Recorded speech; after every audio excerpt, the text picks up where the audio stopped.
অভিনেত্রী সৌমিত্রিষা কুণ্ডু আবারও হইচই পর্দায় ফিরছেন। তার অভিনীত মেগা সিরিজ আতঙ্ক কিছুদিন আগেই মুক্তি পেয়েছে।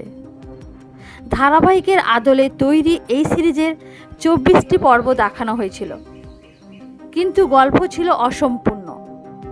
তাই নতুন সিজন নিয়ে আবার ফিরছেন অভিনেত্রী। সমাজ মাধ্যমে নিজের এই পোস্ট করেছেন অভিনেত্রী সৌমিত্রিষা কুণ্ডু। সৌমিত্রিষার লেখায় অনেকেই মনে করেছেন 24টা এপিসোড এই বোধ হয় শেষ হয়ে গেল আতঙ্ক। তবে এমনটা নয়। আমি তো আগেই বলেছি, ঠিক বাস্তবে অপূর্বদের ন্যায় বিচার পেতে যেমন যুদ্ধ করতে হয়, আমরা সেই বাস্তবকে তুলে ধরেছি। অপেক্ষা করুন, আতঙ্ক সিজন 2 আসছে খুব তাড়াতাড়ি।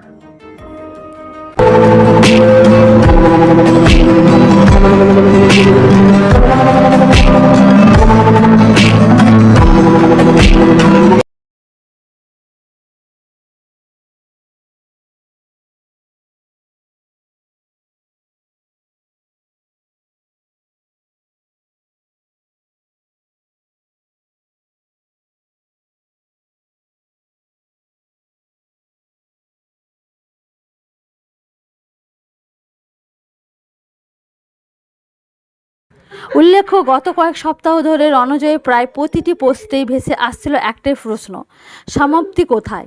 সম্প্রতি পরিবারের সঙ্গে বেড়াতে গিয়েও স্ত্রী সমাপ্তিকে দেখা যায়নি। সেই নিয়েও নেটিজেনদের নানা প্রশ্ন উঠেছে। তবে ব্যক্তিগত জীবন নিয়ে এখনও সম্পূর্ণ নীরব রয়েছেন অভিনেতা। ফলে অনস্ক্রিন অভিছুটি জুটি জনপ্রিয়তার পাশাপাশি রণজয়ের ব্যক্তিগত জীবন নিয়েও জল্পনা এখন তুঙ্গে। তবে এই মুহূর্তে সবটাই মূলত সামাজিক মাধ্যমে চলা আলোচনা। রণজয় বা সমাপ্তির পক্ষ থেকে সম্পর্ক নিয়ে কোনো আনুষ্ঠানিক বক্তব্য প্রকাশ করা হয়নি।